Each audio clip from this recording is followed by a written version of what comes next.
दोस्तों इसके बाद हम देखेंगे क्वेश्चन नंबर 9 और क्वेश्चन नंबर 9 क्वेश्चन क्या कहता है इसके बारे में जानेंगे हम। चलिए क्वेश्चन नंबर 9 में देखेंगे हम which electrolyte used in carbon zinc dry cell, मतलब कि कार्बन जस्ता शुष्क सेल में कौन सा विद्युत अपघट्य उपयोग किया जाता है। तो ध्यान दीजिए इसमें जो क्वेश्चन दिया हुआ है यहां पर दिया हुआ है कार्बन जस्ता शुष्क सेल कौन सा विद्युत अपघट्य उपयोग में लिया जाता है। तो कौन सा अपघट्य उपयोग में लिएंगे, अर्थात कि ये जो इलेक्ट्रोलाइट है, इलेक्ट्रोलाइट की बात की जा रही है, इलेक्ट्रोलाइट जिसे आप विद्युत अपघट्य कहते हैं। तो किसी भी बैटरी में जब तक इलेक्ट्रोलाइट नहीं डाला जाएगा तब तक उसमें आवेश उत्पन्न नहीं होगा। तो ध्यान दीजिएगा ये जो कार्बन जस्ता शुष्क सेल में कौन सा विद्युत अपघट्य उपयोग में लाया जाएगा, इसके 4 ऑप्शन है। चलिए अब ये विद्युत अपघट्य क्या होता है इसके बारे में जानेंगे। तो विद्युत अपघट्य ऐसा विद्युत अपघट्य होता है जो बैटरी में पावर को मतलब आवेश को उत्पन्न करने के लिए डाला जाता है। और ये जो विद्युत अपघट्य इसमें आप देखेंगे आवेश को उत्पन्न करने के लिए रासायनिक क्रिया कराई जाती है। तो यहां पर एनोड और कैथोड, ये एनोड और कैथोड के साथ में रिएक्शन कराने के लिए इलेक्ट्रोलाइट को डाला जाता है। ध्यान दीजिए इलेक्ट्रोलाइट को डाला जाता है। तो ये जो एनोड और कैथोड होगा उसी के अंदर में सॉल्वेंट डाला जाएगा जिसे आप इलेक्ट्रोलाइट कहेंगे, और ये जो इलेक्ट्रोलाइट है इसी के द्वारा आवेश उत्पन्न होगा।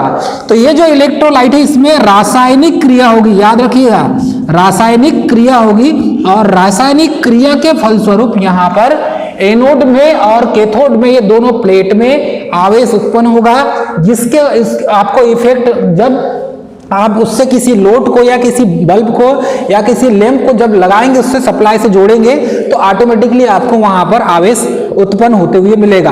और उसके प्रभाव के रूप में आपको यदि लैंप लगाते हैं तो बल्ब जलता हुआ आपको दिखेगा। चलिए हम यहां पर देखेंगे कि फर्स्ट ऑप्शन दिया है डाइल्यूट सल्फ्यूरिक एसिड, और इसमें हिंदी में इसे कहेंगे तनु सल्फ्यूरिक अम्ल।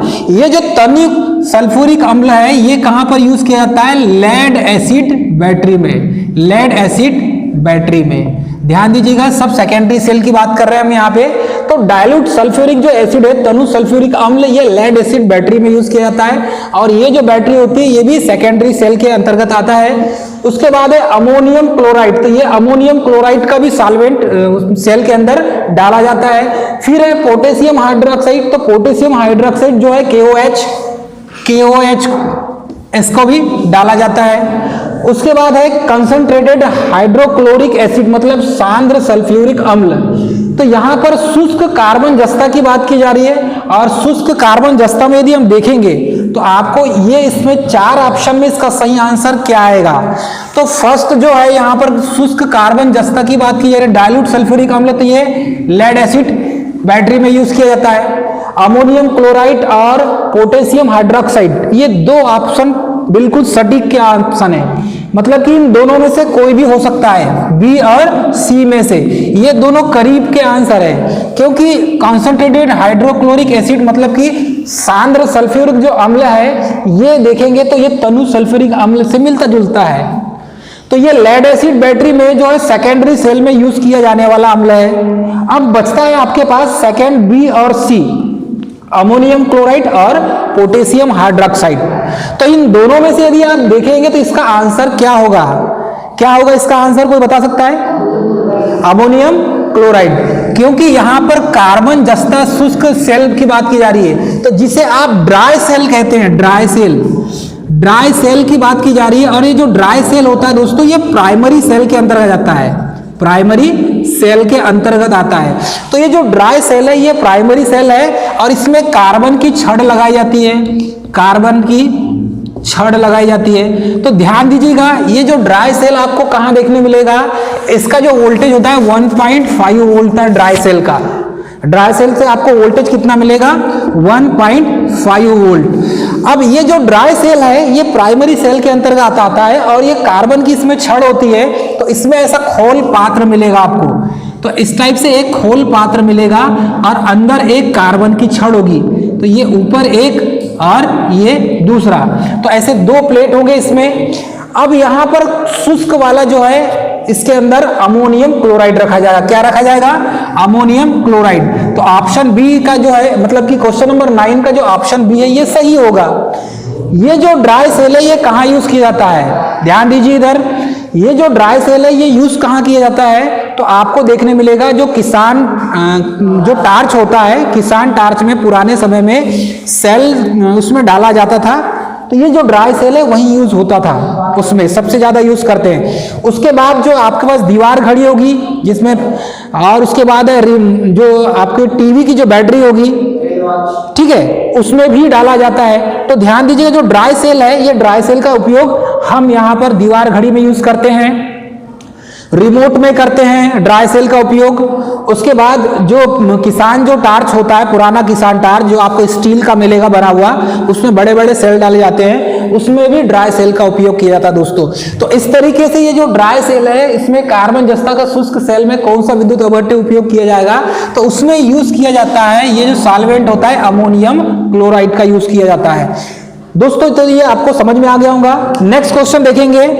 Next question, Which effect causes by passing electric current in liquid? अर्थात कि यहां पर देखेंगे द्रव में विद्युत धारा प्रवाहित होना कौन सा प्रभाव है? ध्यान दीजिए क्वेश्चन नंबर 10। क्वेश्चन नंबर 10 में है द्रवों में अर्थात कि लिक्विड में। किसमें? लिक्विड में। तो ये जो लिक्विड है, द्रव फॉर्म जो होता है, उसमें विद्युत धारा प्रवाहित होना कौन सा प्रभाव कहलाएगा? ध्यान दीजिएगा। अब यहाँ विद्युत धारा की बात की जा रही है, विद्युत धारा प्रवाहित होने की बात की जा रही है। तो ध्यान दीजिएगा यहाँ पे द्रवों में विद्युत धारा कौन से प्रभाव के कारण उत्पन्न होता है? तो ध्यान दीजिएगा, हमने लेड एसिड बैटरी पढ़ा था और लेड एसिड बैटरी में हमने H2SO4 डाला था उसमें। तो H2SO4 क्या है? वो जो इलेक्ट्रोलाइट है ना। तो इलेक्ट्रोलाइट कौन से फॉर्म में है भाई? द्रव फॉर्म में है इलेक्ट्रोलाइट। इलेक्ट्रोलाइट कौन से फॉर्म में है? द्रव के फॉर्म में, लिक्विड फॉर्म में है। तो ये द्रव में ऐसी कौन सी क्रिया होती है जिसके कारण हमें आवेश उत्पन्न होकर मिलता है? तो आप बता सकते हैं कौन से प्रभाव होता है? रासायनिक इफेक्ट होता है, रासायनिक प्रभाव होता है। और रासायनिक प्रभाव के कारण ही जो विद्युत अपघट्य है, इलेक्ट्रोलाइट है, उससे हमें आवेश उत्पन्न होकर मिलता है। मतलब ऐसी कोई क्रिया होती है जिसे हम कहते हैं रासायनिक क्रिया। और रासायनिक क्रिया के फलस्वरूप एनोड और कैथोड के बीच में हमें पोटेंशियल डिफरेंस अर्थात कि वोल्टेज प्राप्त होकर मिलता है। अब यहां पर देखेंगे 4 ऑप्शन दिया हुआ है। अब ये तो हमें बेसिक हमको पता है, 4 ऑप्शन दिया हुआ है। उष्मीय प्रभाव होता है क्या? उष्मीय प्रभाव नहीं होता। उष्मीय प्रभाव से द्रवों में विद्युत धारा उष्मीय प्रभाव से प्रवाह नहीं होता। तो ये ऑप्शन क्या हो जाएगा? गलत हो जाएगा। सेकेंड ऑप्शन है प्रकाशीय प्रभाव के कारण। तो प्रकाशीय प्रभाव के कारण यहां पर विद्युत धारा प्रवाहित होती ही नहीं। ये भी आंसर गलत हो गया, ऑप्शन बी गलत हो गया। क्योंकि प्रकाशीय प्रभाव के कारण आप देखेंगे तो जो सोलर सेल होता है उसमें विद्युत धारा उत्पन्न होकर मिलती है। ऑप्शन सी दिया है मैग्नेटिक, मतलब चुंबकीय प्रभाव के कारण। तो चुंबकीय प्रभाव के कारण यहां पर वोल्टेज उत्पन्न नहीं होता, विद्युत धारा प्रवाहित नहीं होती। तो ये भी ऑप्शन गलत हो जाएगा। ऑप्शन डी दिया है रासायनिक प्रभाव, केमिकल इफेक्ट। तो ये जो रासायनिक प्रभाव है, रासायनिक प्रभाव के कारण यहां पर वोल्टेज अर्थात की विद्युत धारा प्रवाहित होती है। तो जितनी भी आपको बैटरी मिलेगी, ध्यान दीजिएगा, जितनी भी बैटरी है सभी बैटरी में, चाहे वो प्राइमरी सेल हो या सेकेंडरी सेल हो, इन सभी में आपको दोस्तों यहां पर धारा जो प्रवाहित होगी वो सिर्फ विद्युत अपघट्य के कारण होगी और वो लिक्विड फॉर्म में होगा और उसमें जो क्रिया होगी वो रासायनिक क्रिया होगी। तो ध्यान दीजिएगा, सभी बैटरी में रासायनिक क्रिया ही होती है, चाहे ड्राई सेल हो चाहे लेड एसिड सेल हो, दोनों में। क्लियर है? सभी को समझ में आ रहा है? किसी कोई दिक्कत? चलिए, तो इसका आंसर क्या हो जाएगा? Option D. ऑप्शन डी इसका ऑप्शन सही होगा। नेक्स्ट क्वेश्चन देखेंगे। नेक्स्ट क्वेश्चन क्या कहता है? चलिए नेक्स्ट क्वेश्चन देखेंगे। Question number 11। क्वेश्चन नंबर 11 में है which material is used to make negative plates in lead acid battery. अब यहां पर पूछा गया है कि सीसा अम्ल बैटरी में ऋणात्मक प्लेट बनाने हेतु कौन सा पदार्थ उपयोग में लाया जाता है। तो लेड एसिड बैटरी की बात की जाएगी, अर्थात कि सीसा अम्ल बैटरी, उसे हिंदी में क्या कहते हैं, सीसा अम्ल बैटरी। लेड यानी क्या होता है, सीसा, अम्ल मतलब एसिड, और बैटरी को ही बैटरी कहा जाता है। तो सीसा अम्ल बैटरी में निगेटिव प्लेट जो होगा, निगेटिव प्लेट की बात की जा रही है, ठीक है। किसकी बात कर रहे हैं हम, निगेटिव प्लेट की बात कर रहे हैं। निगेटिव प्लेट बनाने में कौन से पदार्थ का उपयोग किया जाएगा। अब चलिए देखेंगे हम लेड एसिड बैटरी के बारे में जानते हैं। सबसे पहले तो ये जो लेड एसिड बैटरी है ये सेकेंडरी सेल के अंतर्गत आता है। किसके अंतर्गत आता है, सेकेंडरी सेल के अंतर्गत। उसके बाद लेड एसिड बैटरी रिचार्जेबल है, चार्ज कर सकते हैं उसे एक बार यूज करने के बाद, तो इसे फिर से चार्ज किया जा सकता है। उसके बाद जो है लेड एसिड बैटरी की और क्या एक खासियत, इसमें H2SO4 डाला जाता है। क्या डाला जाता है, ये जो H2SO4 है ये क्या है, ये है विद्युत अपघट्य। क्या है ये, विद्युत अपघट्य है, तो ये भी आपको याद रखना पड़ेगा। अब चलते हैं सीसा अम्ल बैटरी, इसका उपयोग कहाँ करते हैं। तो इसका उपयोग कहाँ किया जाता है दोस्तों, बस, ट्रक, कार, गाड़ियों में किया जाता है इसका, इस बैटरी का उपयोग सेल्फ स्टार्ट के लिए। आपकी बाइक होगी, बाइक में भी लेड एसिड बैटरी, आपके पास फोर व्हीलर होगी उसमें लेड एसिड बैटरी यूज किया जाता है। तो ये जो लेड एसिड बैटरी होती है इसका जो मेन यूज है गाड़ियों को स्टार्ट करने में, सेल्फ स्टार्ट करने में, चाहे बस हो चाहे ट्रक हो, उसको सेल्फ स्टार्ट करने में इसका उपयोग किया जाता है। अब देखेंगे यहाँ पर लेड एसिड बैटरी में मैंने बताया था आपको, एक लेड होता है सीसा का और एक लेड पर ऑक्साइड का होता है, लेड पर ऑक्साइड का होता है। तो ये हमने आपको बताया था। अब यहां पर चार ऑप्शन देखेंगे तो लेड डाई ऑक्साइड करके लिखा है। फर्स्ट ऑप्शन क्या है, lead dioxide. Second option है स्पॉन्ज लेड, अर्थात कि स्पंज सीसा। थर्ड ऑप्शन दिया है लेड पर ऑक्साइड और फोर्थ ऑप्शन दिया है लेड सल्फाइड। तो यहां पर हम देखेंगे पॉजिटिव प्लेट और नेगेटिव प्लेट। तो पॉजिटिव जो प्लेट है वो सीसा का बना होता है, पॉजिटिव प्लेट किसका बना होता है, सीसा का। और नेगेटिव जो प्लेट मिलेगा आपको, ऋणात्मक प्लेट मिलेगा, वो स्पंज सीसा का मिलेगा। कैसा मिलेगा, स्पंज सीसा का मिलेगा। तो इसका सही आंसर क्या हो जाएगा दोस्तों, ऑप्शन बी, स्पंज सीसा। इसका सही आंसर क्या हो जाएगा, स्पंज सीसा। तो सीसा अम्ल बैटरी में जो निगेटिव प्लेट है बनाने हेतु कौन सा पदार्थ उपयोग में लाया जाएगा, तो स्पंज सीसा इसका यूज किया जाएगा। चलिए नेक्स्ट क्वेश्चन देखेंगे। ये क्वेश्चन समझ में आया आपको 11। चलिए नेक्स्ट क्वेश्चन देखेंगे। Which technique is used to control the corrosion of metal surface, मतलब कि धातु के सतह के क्षरण के नियंत्रण हेतु कौन सी तकनीक उपयोग में लाई जाती है। अब यहां पर धातु की सतह के क्षरण के लिए बात की जा रहा है। तो जो धातु की सतह के क्षरण होगी, कोरोजन जो होगा, उस कोरोजन को कंट्रोल करना है, मतलब कोरोजन ना हो, इसके लिए आप कौन सी तकनीक प्रयोग में लाएंगे।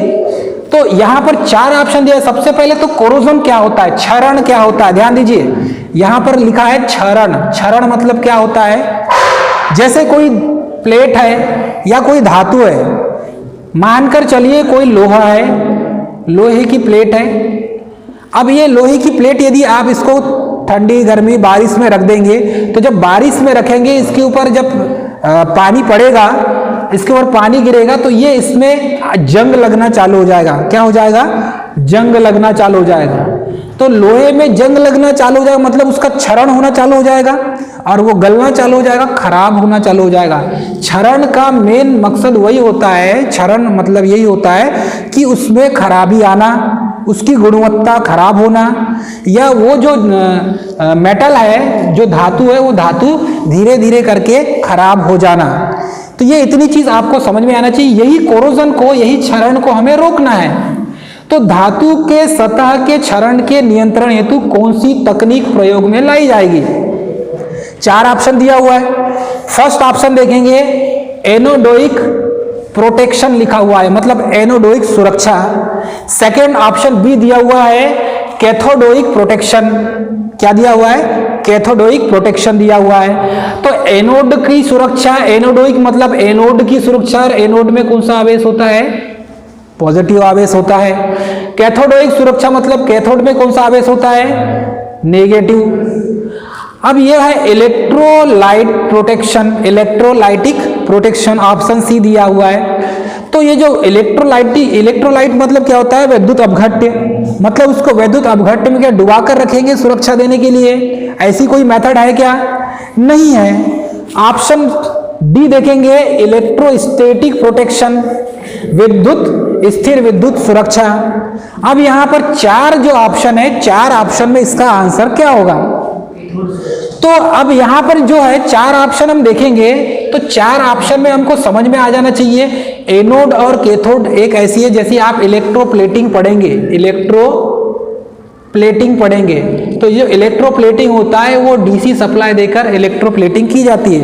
अर्थात कि यदि कोई चांदी की कोई पायल है उसमें और सोने की परत आपको चढ़ाना है तो इलेक्ट्रोप्लेटिंग की जाती है। वैसी ही कोई तकनीक होगी जिसके माध्यम से हम धातु के सतह में क्षरण को, कोरोजन को रोकने के लिए यहां पर हम उस मेथड का यूज करेंगे। तो अब देखेंगे तो चार ऑप्शन में हमें समझ में आ जाएगा कि यहां पर एनोड और कैथोड की बात की जा रही है, एनोड और कैथोड की बात की जा रही है। तो दो ऑप्शन बहुत सटीक है यहां पर, ऑप्शन ए और ऑप्शन बी, ऑप्शन ए और ऑप्शन बी। तो यहां पर एनोड और कैथोड की बात की जा रही है, इसलिए ये जो ऑप्शन है ये दो ऑप्शन पास पास के होंगे, क्योंकि हम यूनिट पढ़ रहे हैं लेड एसिड बैटरी। कौन सी यूनिट पढ़ रहे हैं हम? लेड एसिड बैटरी, मतलब बैटरी के बारे में पढ़ रहे हैं। तो बैटरी के बारे में पढ़ रहे हैं तो हमें उसमें एनोड और कैथोड दो प्लेट होती है, सभी को पता है। अब यही इसी की सुरक्षा करने के लिए, इसी धातु की सतह की सुरक्षा करने के लिए हमें तकनीक का उपयोग करना होगा। तो ये जो इलेक्ट्रोस्टैटिक है, इलेक्ट्रोलाइटिक सुरक्षा तो ये उपयोग आती नहीं। उसके बाद है इलेक्ट्रोस्टैटिक प्रोटेक्शन, ये भी आप बैटरी की प्लेट को सुरक्षा में लाने के लिए उपयोग नहीं कर सकते। तो अब आपके पास बचता है सिर्फ दो ऑप्शन, और ये दो ऑप्शन बिल्कुल करीब के हैं। तो एनोडोइक सुरक्षा, अब यहां पर धातु की सतह की बात की जा रही है, उसके सतह की क्षरण के लिए। तो ये जो सुरक्षा होगी ये कैथोडोइक सुरक्षा ही यहां पर उपयोग में लाई जाती है। तो ये इसका सही आंसर क्या हो जाएगा? Option B. क्या हो जाएगा? ऑप्शन बी इसका सही हो जाएगा। चलिए नेक्स्ट क्वेश्चन देखेंगे। नेक्स्ट क्वेश्चन क्या है?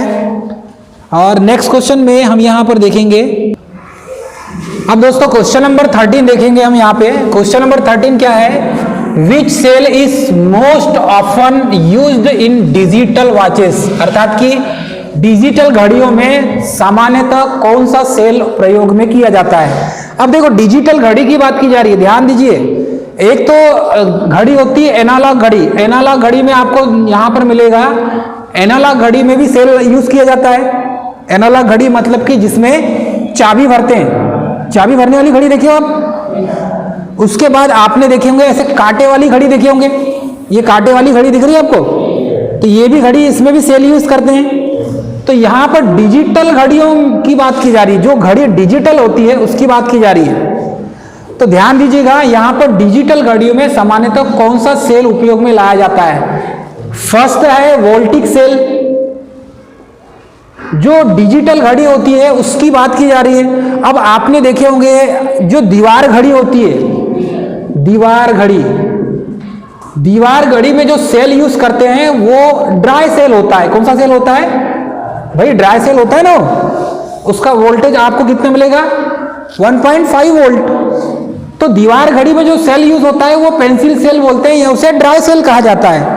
तो ये जो ड्राई सेल है, ये ड्राई सेल में आपको जो मिलेगा ये वोल्टिक सेल मिलेगा आपको। कौन सा सेल मिलेगा उसमें? Voltaic cell.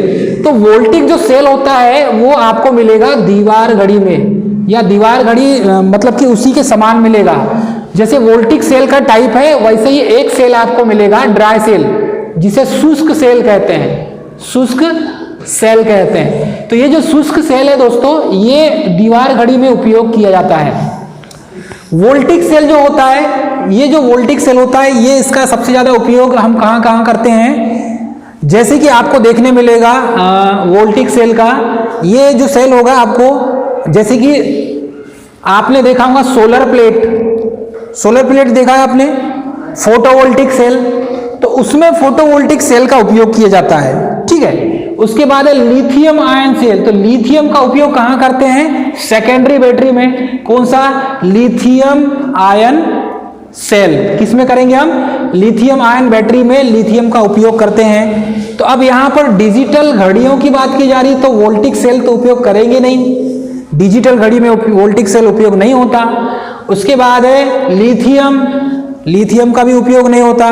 जो आपकी जो घड़ी है, जैसे कि आप कोई घड़ी पहन रहे हैं, ये हैंड वॉच है, इस हैंड वॉच में आपको डिजिटल घड़ी या तो फिर इस टाइप की जो घड़ी मिलेगी उसकी सेल की बात की जा रही है।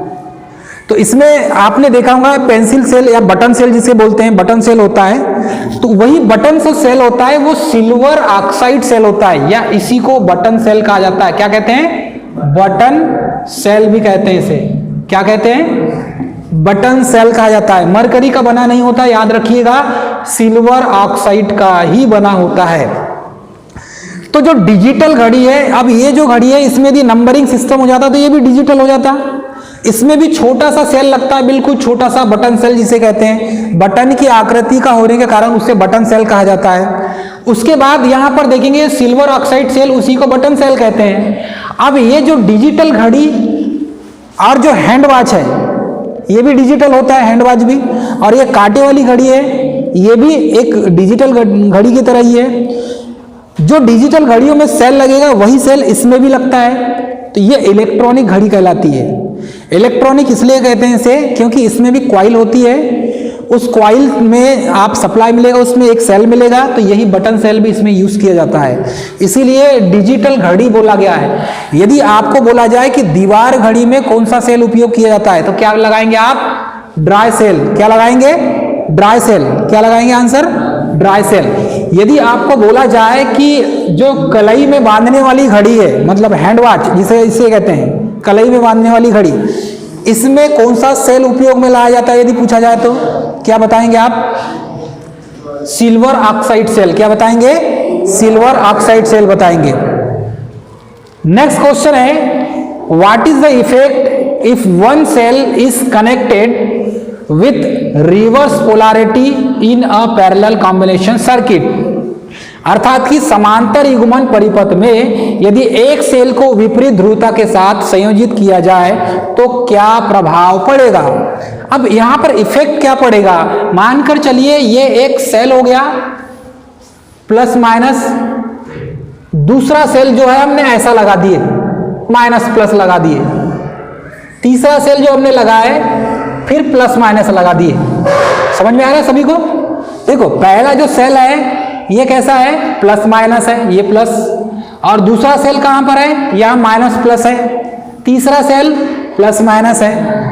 यही बात बोला जा रहा है, जब ये सर्किट को हम कनेक्शन करेंगे और प्रत्येक सेल मानकर चलिए कि 0.5 वोल्ट 0.5 वोल्ट 0.5 वोल्ट उत्पन्न करके देता है, तो आपको यहां पर कितना वोल्टेज मिलेगा उसके टर्मिनल पर, ये पूछा जा रहा है। तो यहां पर बात की जा रही है समांतर युग्मन परिपथ में, मतलब कि पैरेलल सर्किट की बात की जा रही है। हमने ये जो बनाए ये श्रेणी में बनाए, अब इसे ही समांतर में जोड़कर देखते हैं। चलिए समांतर कनेक्शन करेंगे तो कैसा बनेगा समांतर, देखिए यहां पे ये एक सेल हो गया, ये दूसरा सेल हो गया, ठीक है, दूसरा सेल ऐसा हमने लगा दिए, और तीसरा सेल हमने इस टाइप से लगाया, ठीक है, और इस टाइप से इसे हमने जोड़ दिया, ये इस टाइप से हमने इसको जोड़ दिया। ध्यान दीजिए ये plus minus minus plus plus minus, ध्यान दो इधर।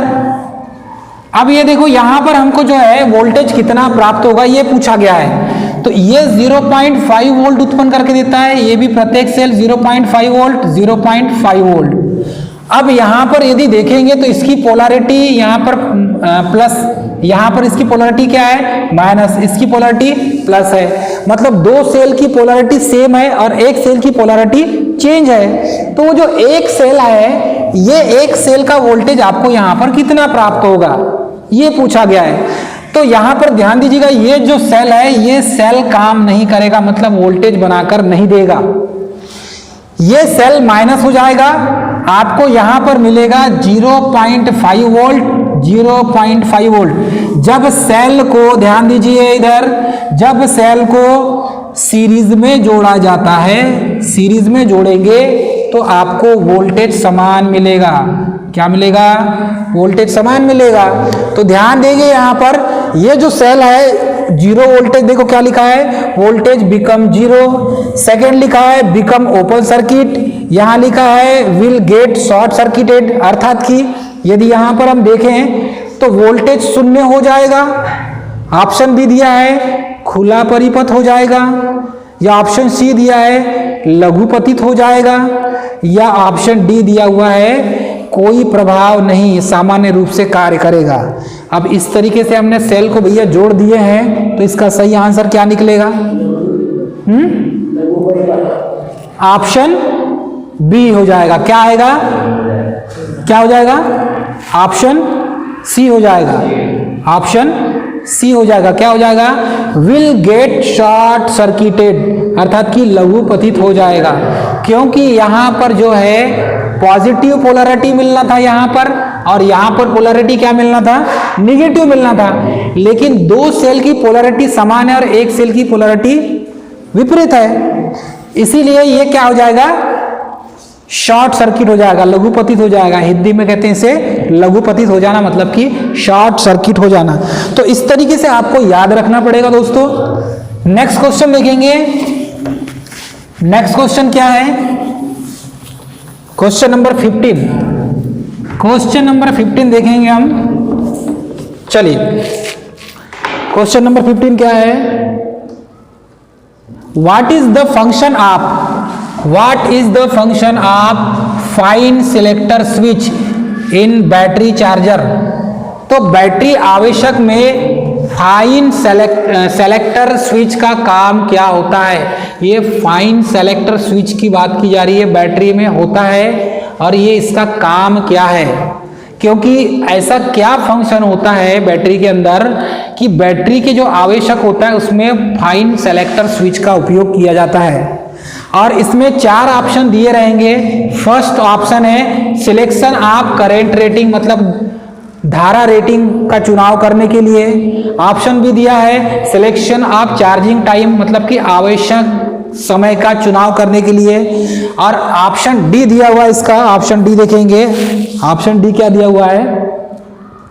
Option D selection of voltage range, अर्थात कि वोल्टेज परास का चुनाव करने के लिए।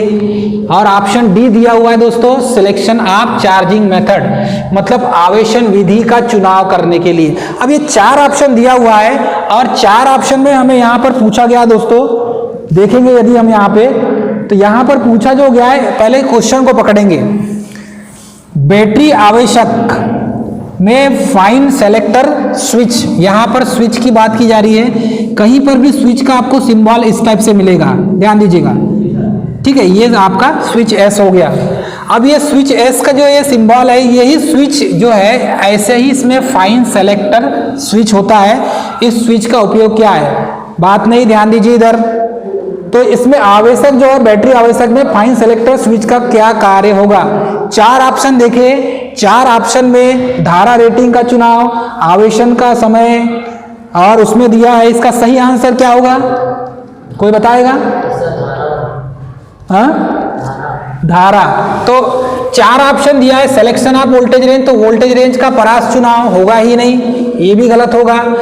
आवेशन की विधि का चुनाव, ये भी ऑप्शन गलत होगा। फिर 2 ऑप्शन जो दिया हुआ है यही देखेंगे। 2 ऑप्शन क्या दिया है? धारा रेटिंग का चुनाव, और ऑप्शन बी दिया हुआ है आवेशन समय का चुनाव। तो ये 2 ऑप्शन बिल्कुल सटीक के लग रहे हैं, पास पास के लग रहे हैं, क्योंकि यहां पर आवेशक बोला है और फाइन सेलेक्टर स्विच बोला है। तो बैटरी से क्या प्रवाह होता है? धारा प्रवाह होती है कि नहीं? बैटरी से धारा प्रवाह होगी। तो ऐसी बैटरी का एक पात्र मिलेगा आपको, यहां पर एक इलेक्ट्रोड होगा पॉजिटिव का, यहां पर दूसरा इलेक्ट्रोड होगा नेगेटिव का। ये पॉजिटिव का इलेक्ट्रोड, ये नेगेटिव का इलेक्ट्रोड, और यहां पर बीच में एक सेपरेटर होगा। सेपरेटर मतलब कि पॉजिटिव इलेक्ट्रोड और नेगेटिव इलेक्ट्रोड के बीच में कोई कॉम्बिनेशन या कोई कनेक्शन नहीं मिलेगा। अब ये जो इलेक्ट्रोलाइट है, पॉजिटिव प्लेट का इलेक्ट्रोलाइट और नेगेटिव प्लेट का जो इलेक्ट्रोलाइट है दोस्तों, यहाँ पर इस टाइप से इसको हम पैक कर देंगे। अब ये पैक हो गया, तो ये जो पॉजिटिव इलेक्ट्रोड है और ये नेगेटिव इलेक्ट्रोड, यहाँ पर कोई यदि लैंप लगाते हैं हम, तो ये लैंप जलना चालू हो जाता है। अब ये जो लैंप जब चलना, यहाँ पर जलना चालू हो जाएगा, तो यही चीज बोला गया है कि यदि यहाँ पर एक स्विच लगा हो तो इसका काम क्या हो जाएगा। तो यही काम इस स्विच का होगा, करंट रेटिंग का चुनाव करना। तो ये करंट रेटिंग के चुनाव करने के लिए ही यहाँ पर फाइन सेलेक्टर स्विच का उपयोग किया जाता है। और आपको हमने बताया है कि बैटरी की जो रेटिंग होती है वो एम्पियर हावर में होती है। कैसी होती है? एम्पियर हावर में होती है। और यहाँ पर एम्पियर मतलब कि ये धारा का मान, धारा की क्या है, इकाई है एम्पियर, और हावर मतलब उसका समय, मतलब टाइम। तो यहाँ पर करंट की बात की जाती, तो इसी चीज को आपको याद रखना पड़ेगा। करंट रेटिंग का चुनाव करने के लिए सेलेक्टर, फाइन सेलेक्टर स्विच का उपयोग किया जाता है। क्लियर है सभी को? नेक्स्ट क्वेश्चन देखेंगे हम। नेक्स्ट क्वेश्चन, ये क्वेश्चन आपके लिए होगा, इसका आंसर आपको देना है। चलिए इसका आंसर आप देंगे। क्वेश्चन नंबर 16 क्या दिया हुआ है? What is the effect on output power with respect to temperature in solar cell. अर्थात सोलर सेल में तापमान के संदर्भ में निर्गत शक्ति पर क्या प्रभाव होगा। 4 ऑप्शन दिया हुआ है, घटेगा, बढ़ेगा, क्या होगा। तो इसमें तापमान में वृद्धि होगी कि कमी होगी, क्या प्रभाव नहीं होगा, या तापमान में वृद्धि के साथ कमी होगी, ये आपको आंसर इसका बताना है। तो इसका सही आंसर क्या होगा? ऑप्शन सी होगा। तो ये इसका सही आंसर क्या हो जाएगा? Option C. दोस्तों इस तरीके से आपको इस जो पीडीएफ है, आप भारत स्किल ऐप के पीडीएफ, ये पीडीएफ के पूरे ऑब्जेक्टिव आपको कवर करना है। क्वेश्चन यहीं से आएंगे, इसीलिए पिछले बार भी क्वेश्चन यहीं से आए थे, इस बार भी क्वेश्चन यहीं से आएंगे, इसीलिए आपको ये पूरा कवर करना है। दोस्तों यदि हमारा वीडियो अच्छा लगे तो हमारे चैनल को सब्सक्राइब, लाइक और शेयर करना ना भूलें। जय हिंद दोस्तों।